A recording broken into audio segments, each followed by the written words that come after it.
विद्यार्थी मित्रांनो, MIL मराठीसाठी आपण श्राव्य माध्यमासाठी लेखन व संवाद या पेपरचा अभ्यास करीत आहोत. गेल्या काही तासाला आपण नभोवाणी या श्राव्य माध्यमाचा विशेष परिचय करून घेतला. त्यामध्ये आपण नभोवाणीचा उगम व विकास यांचा संक्षिप्त आढावाही घेतला. नभोवाणीच्या सर्वसाधारण स्वरूपाची अशी माहिती आपण गेल्या तासाला घेतली. आज आपण या नभोवाणीचे दैनंदिन कार्य, खाजगी FM वाहिन्यांच्या कामांचा परिचय, त्यांची उपयुक्तता, वैशिष्ट्ये आपण अभ्यासणार आहोत. खाजगी FM वाहिन्यांवरचे कार्यक्रमही तंत्र विभागामार्फतच होत असतात. त्यांचं नियोजन तंत्र विभाग करत असतो. या वाहिन्यांवर सरकारचा अंकुश असला, सरकारी आचारसंहितेच्या चौकटीत त्यांचे प्रक्षेपण होत असले तरीही नभोवाणीप्रमाणे त्या काही सरकारच्या अधिकृत मुखपत्र म्हणून काम करत नाहीत. म्हणजे सरकारचे जे अधिकृत मुखपत्र म्हणून नभोवाणी कार्य करते तसं हे करत नाही. त्यामुळे नभोवाणीचे प्रसारण, प्रक्षेपण यावर कडक सरकारी निर्बंध असतात, त्याचे काही नियम असतात आणि त्या नियमांच्या माध्यमातूनच त्या वाहिन्या चालत असतात, त्यांचं चलनवलन होत असते. मात्र खाजगी वाहिन्यांचं असं नसतं.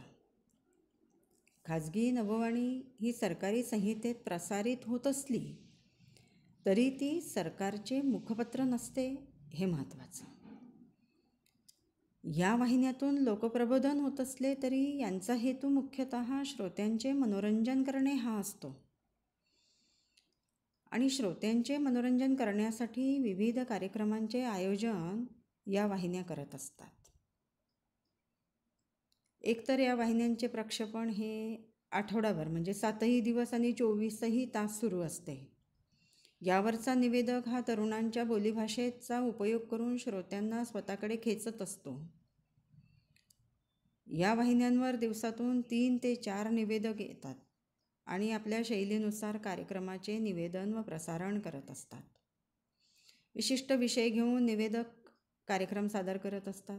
हा कार्यक्रम सादर करताना त्याचे सांगून झाल्यावर किंवा त्याचं निवेदन झाल्यावर तो श्रोत्यांना गाणे ऐकण्यासाठी आवाहन करतो व त्यानंतर गाण्याचे प्रसारण केले जातं.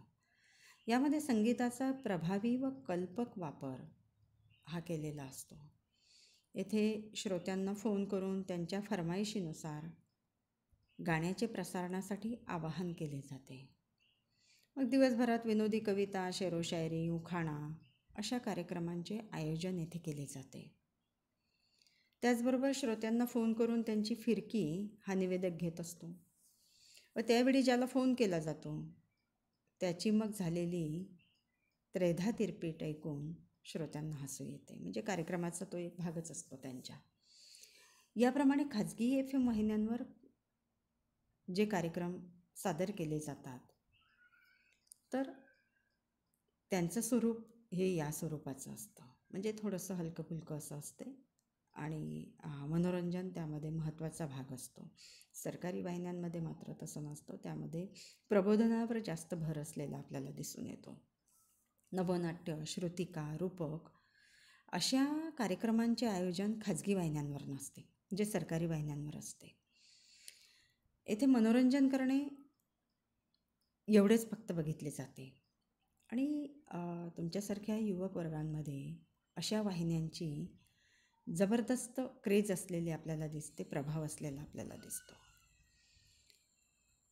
परंतु सर्वच खाजगी FM वाहिन्या या पद्धतीने कार्यरत असतात असं नव्हे. तर काही खाजगी FM वाहिन्या या विशिष्ट संस्था, व्यक्तीद्वारे चालवल्या जातात. यात लोकांचे प्रबोधन करणे हा एकमेव उद्देश असतो. उदाहरणार्थ, विशिष्ट धर्माच्या, त्या धर्मातील विविध तत्वांच्या प्रसारासाठी, आध्यात्मिक विवेचन करण्यासाठी काही वाहिन्या सुरू झालेल्या आपल्याला दिसतात. त्यामध्ये आर्थिक, भौगोलिक, राजकीय मतप्रणालीसाठी प्रबोधन करणाऱ्या वाहिन्याही आहेत. विशिष्ट व्यक्तीने सुरू केलेली खाजगी वाहिनी, अशा स्वरूपाच्या वाहिन्यासुद्धा आज या वाहिन्या FM वाहिन्या कार्यरत असलेल्या आपल्याला दिसतात. आणि या वाहिन्यांवरील कार्यक्रमाचे जे स्वरूप व प्रसारण आहे तर हे त्या वाहिन्यांनी ठरवलेल्या मतानुसार होते, त्यांच्या विचारसरणीनुसार होते. नभोवाणीतील तंत्रविभागात ज्याप्रमाणे कार्यक्रमांचे संयोजन, आयोजन, नियोजन केले जाते त्याचप्रमाणे खाजगी FM वाहिन्यांमध्येही कार्यक्रमांचे नियोजन केले जाते. तेथेही तंत्राची गरज असते. तंत्र विभागामार्फतच हे नियोजन केलं जातं. खाजगी FM वाहिनी व सरकारी नभोवाणी यात काही फरक आहेत. आणि सरकारी नभोवाणी ज्याप्रमाणे स्थानिक पातळीवरील प्रसारण करून पोहोचलेली असते तसे केंद्र खाजगी FM वाहिन्यांचे असलेले दिसत नाही. दुसरे असे की मनोरंजनातून लोकप्रबोधन हे सरकारी नभोवाणीचे ध्येय असते, तर खाजगी FM वाहिनींचे ध्येय हे केवळ मनोरंजन करणे हे असते. सरकारी नभोवाणीवर कार्यक्रमांचे वैविध्य पाहायला मिळते. यात सर्व स्तरातील श्रोत्यांचा विचार केला जातो, तर खाजगी FM वाहिन्यांवर कार्यक्रमाचे वैविध्य असं दिसून येत नाही. केवळ युवा वर्गाला आकर्षित करण्याचा प्रयत्न येथे केला जातो.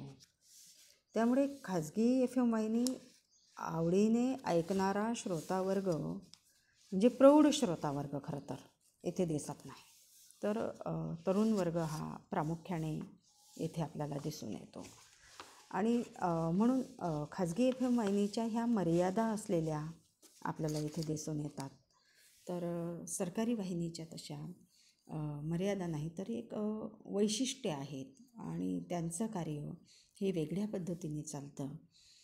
आणि हे जे कार्य चालतं नभोवाणीचं, तर ते कसं चालतं, त्याची उपयुक्तता काय आहे, तिची वैशिष्ट्ये काय आहेत. कारण खाजगी FM वाहिन्या ज्या आहेत तर ह्या विशिष्ट हेतूने काढलेल्या आहेत. सरकारी वाहिन्या ज्या आहेत तर त्या वैविध्यपूर्ण कार्यक्रम सादर करून लोकांचं प्रबोधन करतात, मनोरंजन करतात. म्हणजे ज्ञान, माहिती आणि मनोरंजन अशा तिन्ही गोष्टी या वाहिनीमधून मिळताना आपल्याला दिसतात. आणि म्हणून या नभोवाणीचं जे कार्य आहे ते कुठलं आहे, त्यांच्या स्वरूपावरून, कार्यक्रमांच्या स्वरूपावरून या नभोवाणीचं कार्य जे आहे तर ते स्पष्ट होतं. या नभोवाणीच्या कार्याचा विचार केला तर नभोवाणीवर दर तासाला वृत्त म्हणजेच बातम्या प्रसारित केल्या जातात. नभोवाणीच्या राष्ट्रीय वाहिनीवरून हिंदी, इंग्रजी तसेच स्थानिक भाषेतील बातम्यांचं प्रसारण केलं जातं. आकाशवाणीच्या वृत्त विभागातर्फे वेगवेगळ्या भाषांमधून जवळपास 300हून अधिक वार्तापत्रे प्रसारित केली जातात. आणि मग यामध्ये प्रादेशिक आहे, परदेशी सेवेमधल्या वार्तापत्रांचा सुद्धा समावेश आहे. त्यामध्ये क्रीडापत्र आहे, प्रादेशिक बातम्या आहे, राष्ट्रीय बातम्या आहे, विधिमंडळे अथवा संसदेच्या कामकाजाचे समालोचन आहे. संसदेच्या प्रश्नोत्तर तासाचेही थेट प्रक्षेपण केले जाते. संस्कृत भाषेतील वार्तापत्रे प्रसारित केली जातात.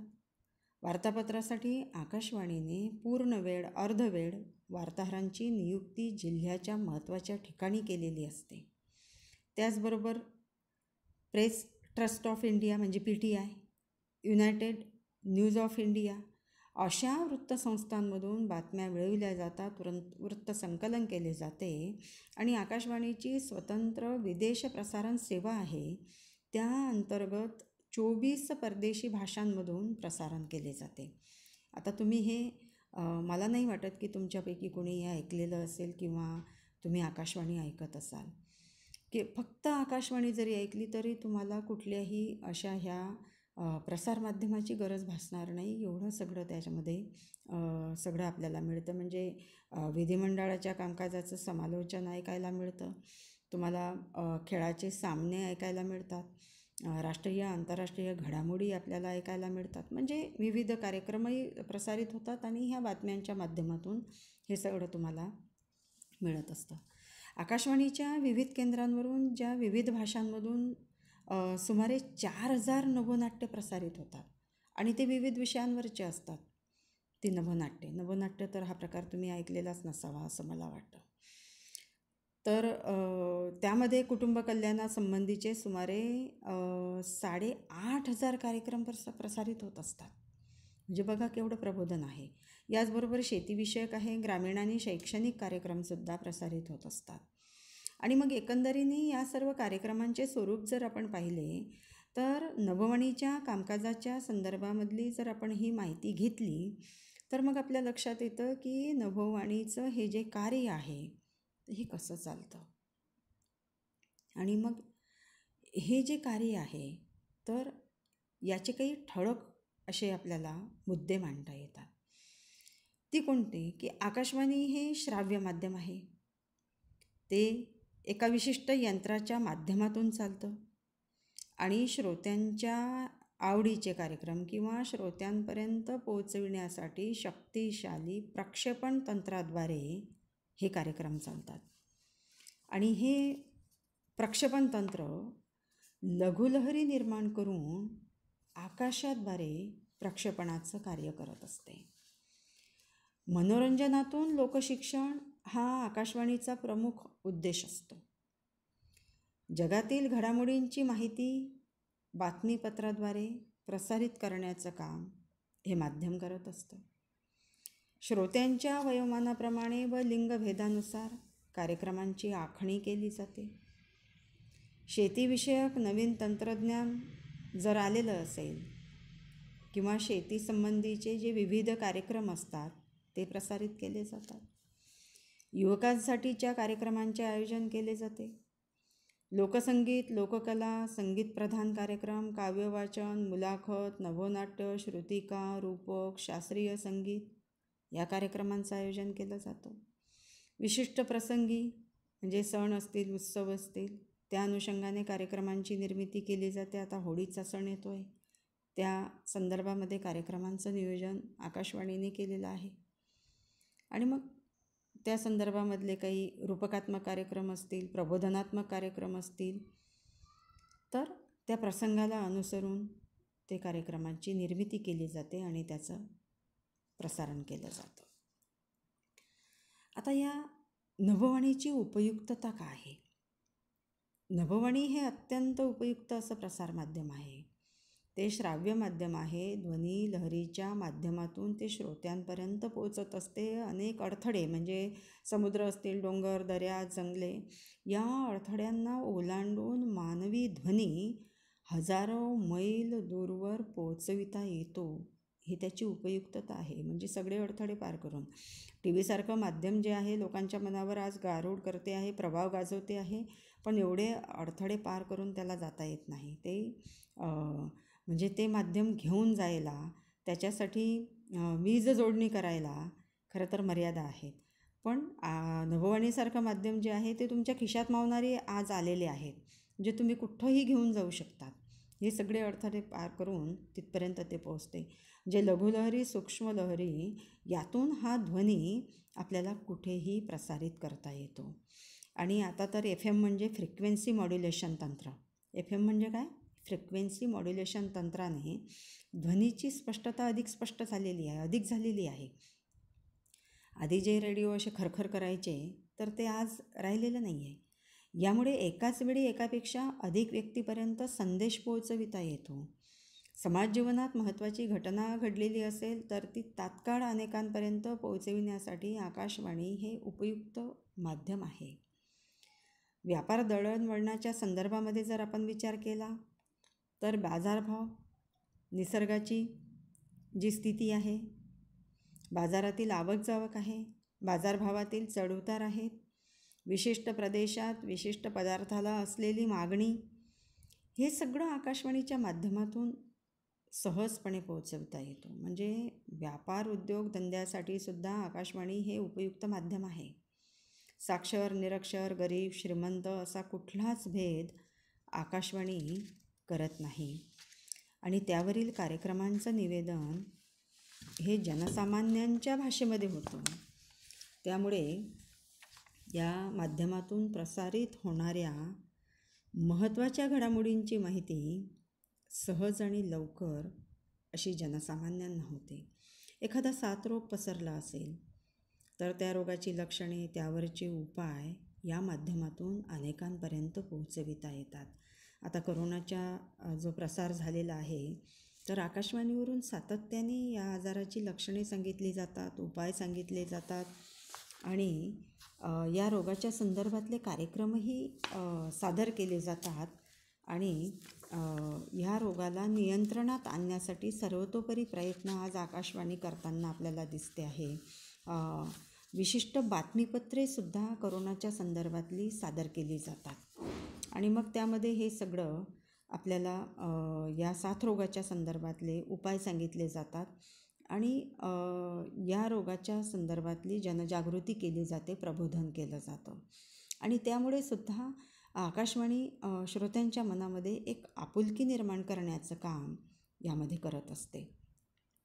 काही धार्मिक तंटेबखेडे असतील त्याला आवार घालता येतो या माध्यमातून, सामान्यांचे प्रबोधन या माध्यमातून करता येतं. म्हणजे लोकशिक्षणाचं जे माध्यम आहे तर हे एक उत्कृष्ट माध्यम म्हणून व्यापक पातळीवर हे माध्यम कार्य करताना आपल्याला दिसतं. सांस्कृतिक एकोपा त्यामुळे वाढताना आपल्याला दिसतो आणि त्यामुळेच राष्ट्र उभारणीसाठी आकाशवाणी हे एक मदतगार म्हणून कार्यरत असताना आपल्याला दिसते. आकाशवाणीची ही उपयुक्तता लक्षात घेऊन आपल्या भारताचे पंतप्रधान माननीय नरेंद्र मोदी साहेबांनी मन की बात या कार्यक्रमाच्या माध्यमातून आकाशवाणीवरून श्रोत्यांशी सातत्याने संवाद साधलेला आपल्याला दिसतो आणि या संवादाच्या माध्यमातून आकाशवाणीच्या या माध्यमातून श्रोत्यांशी ते जोडलेले आपल्याला दिसतात. तर ही उपयुक्तता आहे आकाशवाणीची. आणि मग ह्याची काही वैशिष्ट्ये आहेत. श्राव्य माध्यम जे आहे हे एक वैशिष्ट्य आहे ह्याचं. मनोरंजन आहे, लोकप्रबोधन आहे, त्यांची एक निवेदन क्षमता आहे आणि वेळेचं नियोजन आहे. तर ही नभोवाणीची जी वैशिष्ट्ये आहेत ही आपण पुढच्या तासाला बघूया. येथे आपण थांबूया. धन्यवाद.